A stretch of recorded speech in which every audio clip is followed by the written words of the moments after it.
Good evening, my dears. Welcome to Lady McCreepster's Night Noise Horror Podcast. Just a couple of days left till the veil thins, so here's another Samhain-themed tale for you this evening. This one is from Creepypasta Wikia and is simply titled Hollow.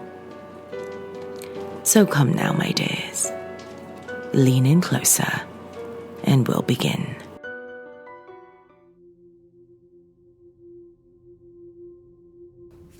She was beautiful. She and I would sit with my laptop for hours on end, looking for the scariest things we could find. It was an odd relationship, but it worked. Something just clicked when I was with her. She was the love of my life and my best friend. Nowadays, I would give anything to have her back. She knew of the things I had seen. She dismissed it. Jordan, it's just your mind playing tricks on you. I wonder if she still thinks it was just my mind. Really, she was always worried about me. I suppose that when you look at it from her perspective, the perspective of one who hadn't lived the way I had, who hadn't seen what I had seen, it would rationalize her train of thought. Sometimes, I wonder if she thought I was insane. I know there were times when she did. The love in her eyes when we lay together, when we made love, when we scared ourselves silly, I just knew that it was because of that love that I would never lose her. She was mine till death did us part. I really don't know how to describe the things I see. Beautiful, lumbering, graceful, damned, hateful, loving. I wouldn't be wrong in saying slender, and that's no illusion. Just as damned as the drunk that walks down the street from the bar each night, scratching his sickly face and adjusting the old worn hat on his head, only to have it fall on its slant once more moments later. Just as loving as a mother to her kin. They are us, essentially, with long, cracked-looking limbs and expressions that can be both grotesque and beautiful. They are young and old, just as we are, and they are all varied greatly. They are the walking souls that never lived, not unborn and not undead. I've been seeing them for 3 years now in numbers just as great as humans. They are their own society, treating us as though we do not exist. They do not behave as we do, however, and I told her, and saw fear in her eyes, not of the beings of which I spoke, but for myself and my mental state of being. She loved me, but, alas, she couldn't see. Seeing was believing. There was a day about 2 months ago when I walked with her. The same walk we'd walked 1,000 times before. We lived on a circular road and often made the loop together while talking. I'd noted that, although the loop was our usual route, there'd only been one route we'd completely avoided all those months we were lovers. It was the road the mayor lived on, Bowater. This particular day, I suggested to her that we walk up through Bowater, as I'd never gone far enough to reach the end of the street in question. She devoutly refused and explained that there was a night long ago when she was followed down the road by a large, black, burly figure of insurmountable height. Knowing what I've seen, she also dismissed any nothing of paranormality. I was unconvinced, but I left well enough alone and we continued on our usual trek. I really should have seen it coming, but we were so vulnerable. Julia called me one night, morning, around 3 a.m. to be precise. She told me she was scared, that she was seeing and hearing things, that she needed to talk. I stayed on the phone with her for 2 hours, just trying to calm her down as much as I possibly could. I did my best to calm her down. It almost worked. She was dozing off and I was happy to hear it. I was really tired too. Then, a thump. It was almost like a footstep, but not quite. I couldn't hear it really well over the phone, but I could tell it wasn't a footstep. Wait, Julia, back to that. After the thump, I heard her stop breathing. I panicked and said her name twice. She cut me off the third time with a scream. I heard a commotion. I heard her running. I heard a door slam and lock. Then I heard more running and curtains moving. I spoke her name a couple more times. Julia? Julia, I said. Jordan, don't go. Please don't go, came the reply. It's okay. What's wrong? She's out there in the hallway. Who's in the hallway, Julia? I don't know who's in the hallway, Jordan. It's just a she. It's white. It smiles with its eyes. She smiles. She. Julia, calm down. Calm down. What is she? I don't want to talk about it, Jordan. I can't describe it. I just want to forget. Talk to me, Jordan. Talk to me, please. About anything, just not that. There was a reason I wanted to know. I wanted to know because I've never seen one in the house until the night before that. What I'd seen was unlike everything else. Everything else had remained very humanoid to an extent. This was like a mafia murder gone wrong. Like someone had stuffed her body in a suitcase and left her alive to grow that way. Her face was smiling. It was a sickly black, toothless grin with wide, white, bloodshot eyes. A black object that looked to be a horn, with a ball end extended slightly from where her nose would have been. What sickened me was that her face was hanging, literally hanging from this ball-ended horn. It was like a child's Halloween mask. The gap between her face and head was held loosely together by blood-soaked skin stretched to purple like tiny little slimy rope ligaments. Her face wriggled and spun loosely, hanging by the ball end and ligaments, making small, squelching noises as she moved. Her arms stretched under her legs and bent with 4 joints each to become hind legs of some sort. It was like some kind of sick, disfigured child was trying to play leapfrog.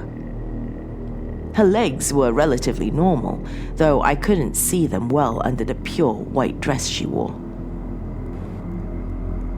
The last defining feature of this thing were the 3 grotesque humps protruding from her back.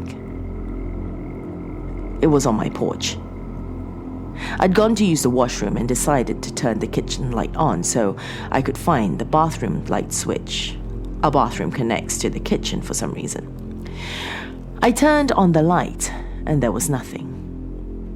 I went to the bathroom, finished what I had to do, and walked to the porch to turn the kitchen light off. I was greeted by the sight of that thing as I entered the porch. It looked up, its head lulled sickly to the side, and it smiled at me.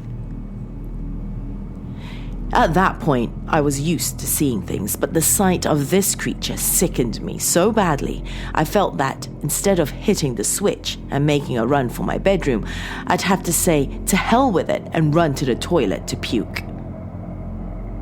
I followed through with the former and kept my bedroom door locked for the rest of the night. I did eventually manage to sleep, but it was light and restless. Now I was sure that Julia was seeing exactly what I'd seen the night before. I couldn't pressure her about it, however, or I'd scare her even more. I talked gently to her and calmed her down. Soon, sleep was unavoidable and she drifted, allowing me to finally sleep myself. The days went by, and Julia now refused to go near Bowater Road. There was also a new path she was staying clear of, a trail we'd always used to cut through to the park. She was hiding something, and I resolved to find out what. Soon after, I spent most of the days with her. The sweet summer air was a welcome change from the rain we'd been experiencing for the last week. I tried to ask her about that night, but she refused to talk. She just wouldn't say a word about it. We walked and soon went to my place. She wasn't so excited about our scary hour anymore, so we just cuddled. I swear to God, there was never a moment that day that I doubted she was the love of my life. We went our separate ways that night, parting with a long, lingering kiss. It was another reminder of our promise to one another. I told her to tell me if anything happened, and that I'd be over in a second if she needed me. She did, after all, only live across the street. That night, she never said much online. I tried to elicit conversation, but was met with a bunch of nondescript oohs, ahs, and cools. Around 1:30 a.m., she went offline. At 2 a.m., I got a text and sighed with relief upon seeing it was her. The content of the text, however, set my stomach to unrest once more. "I'm going for a walk. Sorry." I looked out the window to her house and saw not a single light on. Not even in her bedroom. I noticed her front door open and she walked, or at least stumbled, out, cloaked in her long pink jacket that was far too large to be wearing on a semi-cool summer's night. I couldn't see her face very well. I tossed some shoes on and ran outside just in time to see her nearly disappear on the loop of the circular road. I walked fast, keeping my distance and keeping quiet. When she stopped, I got scared. She was standing in front of the trail, the one she'd avoided so heavily. She stood there for a good 5 minutes, and I almost moved to go with her before noticing she was no longer alone. One of the things walked out of the trail. This one was different as well, but nowhere near as grotesque as the ones I'd seen before. This one wore a wooden mask. It was what I would have called a plague doctor mask. The long nose of the mask descended to its chest, and it was otherwise cloaked in black. A long skinny arm reached out of the cloak towards Julia, and she reached toward it, holding something in her hand. No. It wasn't a hand she held outwards. It was a foot. My heart stopped. I just knew. I never bothered to question the way she walked, as though drunken. I'd never even bothered to look at her feet or her hands. I looked down, and sure enough, there were 2 hands with spindly long fingers stretched over the road in the streetlight's mists. My heart stopped and broke at the same time, for I knew that the face I looked at was that of my beloved Julia.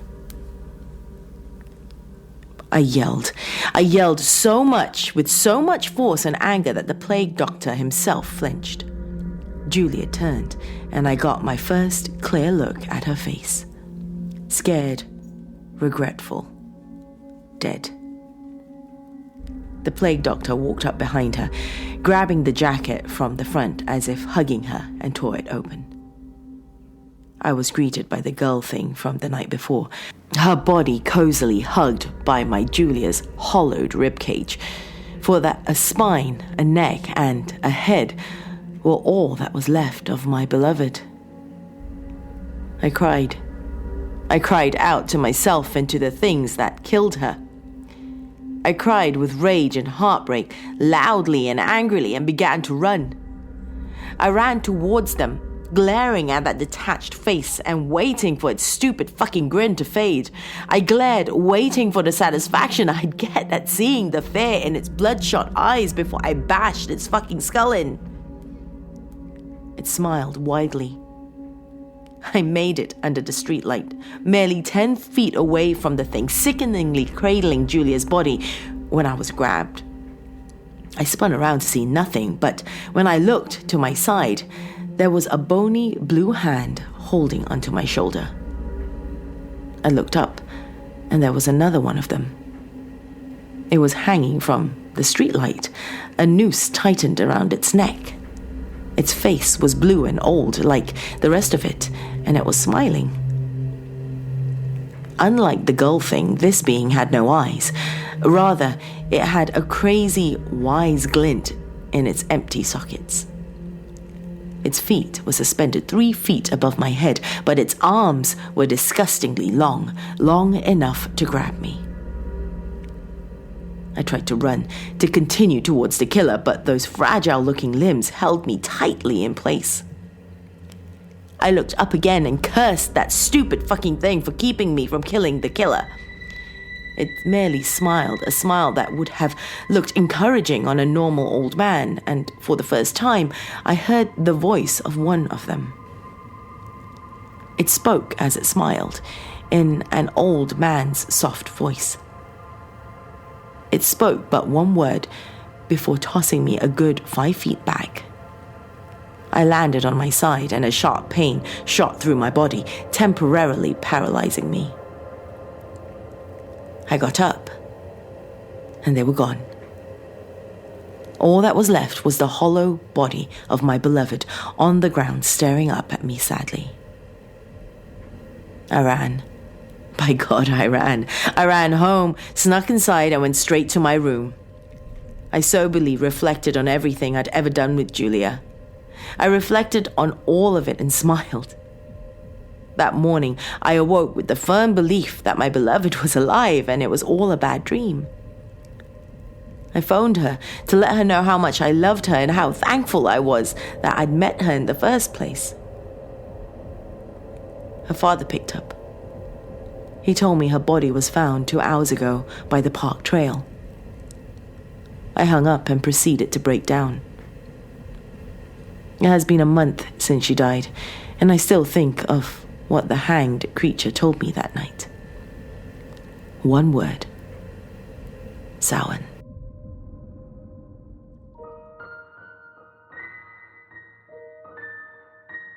Thank you for joining me, my dears. If you have just discovered my realm, welcome, my dears. Do feel free to have a peek around and remember to hit that subscribe button before you leave. If you are watching on YouTube, hit that bell icon as well to be notified of new episodes. If you enjoy this channel and would like to help support it, go to patreon.com/LadyMcCreepster to find out how you can do so. That's all I have for you this evening, my dears. Till next time, sweet dreams.